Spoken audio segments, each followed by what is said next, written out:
bonjour. El Perfecto, bien le bonjour. Bonjour à votre riche et impressionnant panel ce matin. Bonjour à nos charmants et fidèles téléspectateurs que je retrouve encore avec beaucoup de bonheur et beaucoup de plaisir ce jour.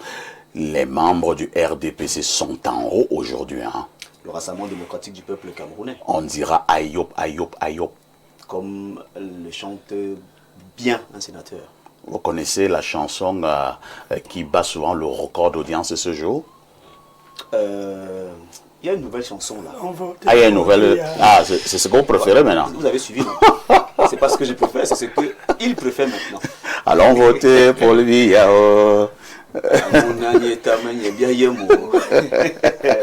Nous avons été bercés avec Paul Biya. Paul Biya. Notre président, père de la nation. Paul Biya, encore 100 ans. De toutes les façons, TVB nous a retrouvés dans le cadre de cette production. C'est pour la quintessence de l'information parue en kiosque au Cameroun. Oui. TVB, que disent les journaux? El Perfecto, les journaux qui sont disponibles en kiosque ce matin présentent pas mal d'actualités. Et nous ouvrons cette revue de presse avec le journal Info Matin de Dieudonné Mvan qui s'intéresse à cette prévention des catastrophes naturelles. Ngale Bibehe exalte le rôle des services météorologiques de la page 2 à la page 4. Le journal Info Matin nous fait savoir que dans sa déclaration ce 23 mars, à l'occasion de la célébration de la 66e édition de la journée météorologique mondiale, le ministre des Transports a indiqué qu'ils permettent de sauver des vies, préserver les infrastructures, soutenir les agriculteurs et sécuriser les activités économiques. Emmanuel Noubissi Ngankam, SND 30, les limites de l'import-substitution sont à retrouver en page 5 du journal Le Jour qui présente l'information en une, alors que s'ouvre dans quelques jours à Yaoundé la 14e conférence des ministres des 66 pays membres de l'Organisation mondiale du commerce, OMC. Le Cameroun devrait faire sa propre introspection au sujet de ses choix stratégiques de développement et de son positionnement sur l'échiquier du commerce international. Mutation s'intéresse au titre foncier ce matin. Et le journal de Georges Alain Boyomo titre en une, titre foncier, les frais de procédure. Dans une instruction datant du 16 mars, le ministre des Domaines, du Cadastre et des Affaires foncières, Henri Yebaishi, fixe les étapes et les coûts du processus de délivrance du précieux Sésame. Le messager de Feu Pius Ndiaoué reste dans la gestion foncière ce matin. Guerre déclarée à la mafia. Qu'espérer de l'instruction ministérielle portant codification des modalités de prise en charge financière des responsables et membres de la commission consultative instituée dans le cadre des procédures visant l'immatriculation et l'établissement des titres fonciers sur des terres relevant du domaine national. Le journal s'interroge de la page 6 à la page 7. RDPC en 41, le journal Cameroun Tribune que j'ai Marie-Claire Nana en fait sa une. La saison des jeunes et des femmes. La célébration ce jour de l'anniversaire du Rassemblement démocratique du peuple camerounais intervient au moment où ses dirigeants avec en la tête, le président national Paul Biya demande que ces groupes importants soient davantage pris en compte.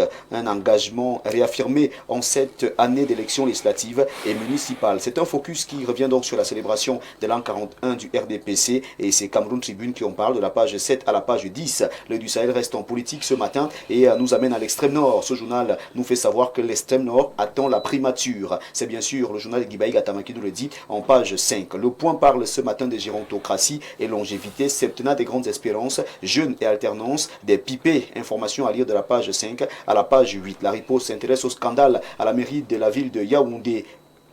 Le gouverneur du centre débloque le chantier Madagascar, cité verte, sur haute instruction ce lundi 23 mars 2026. Le gouverneur de la région du centre, Nasseri Paul Beya, est descendu sur le tronçon Madagascar, cité verte, pour une intervention décisive. Arabe Contractor, l'entreprise mobilisée en urgence par Madame le ministre de l'Habitat et du Développement Urbain, Célestine Kecha-Cortez, pour finaliser cet axe stratégique avant la visite du pape Léon XIV, reprend ses travaux. C'est bien sûr le constat qui est fait par la riposte qui en parle ce jour. Convergence s'intéresse à la direction générale du budget, moteur de la transparence financière au Cameroun, sous la houlette de son directeur général Cyril Edoualo et le soutien stratégique du ministre des Finances Louis-Paul Motazeux. La direction générale du budget joue un rôle central dans la gestion rigoureuse et la transparence des finances publiques au Cameroun. Nous mettons un terme à cette revue de presse avec la vitrine. Le journal de Bernard Ouna, dans son édition spéciale, s'intéresse à la 14e conférence ministérielle de l'OMC. À quoi ont servi les 732 millions alloués au Palais des Congrès? Dans l'optique emblématique d'une organisation impeccable des assises de la 14e conférence ministérielle de l'Organisation mondiale du commerce à Yaoundé, les pouvoirs publics ont débloqué 732 millions au profit du Palais des Congrès pour quelques travaux de réfection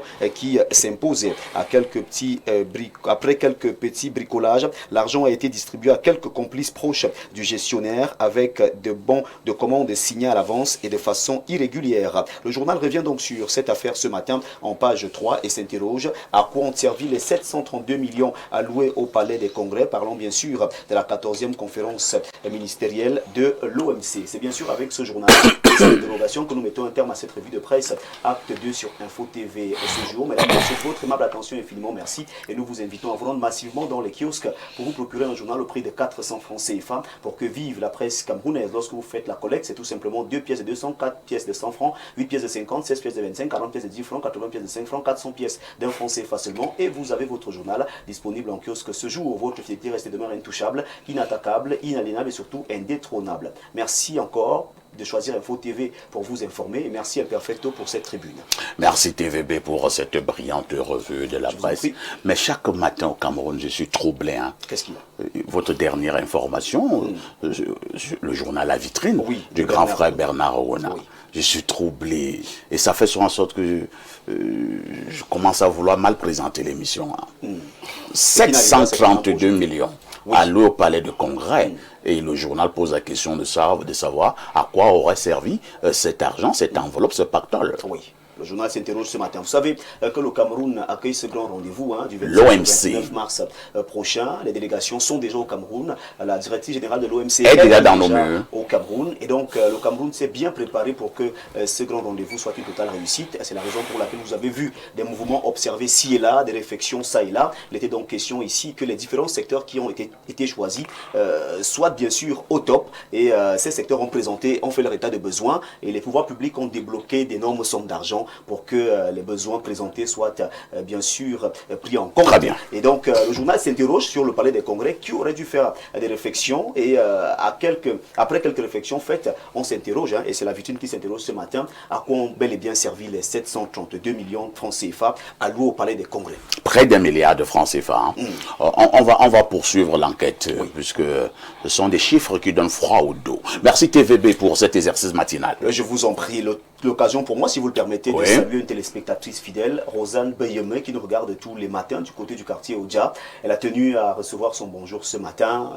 Vous savez, c'est la télé de nos téléspectateurs. Sans eux, nous ne sommes rien. Je me permets donc de lui dire bonjour aujourd'hui. C'est votre cousine? C'est une amie. Ah, d'accord. Ce n'est pas ma cousine. C'est juste pour ma culture générale. Non, c'est pas ma cousine, c'est une amie. Elle peut également être ton amie. Je n'en sais rien. TVB met toujours le Seigneur au centre de ta vie. C'est de ça qu'il s'agit. 10h, 11h52. Qu'est-ce que ça fait du bien de regarder la télé?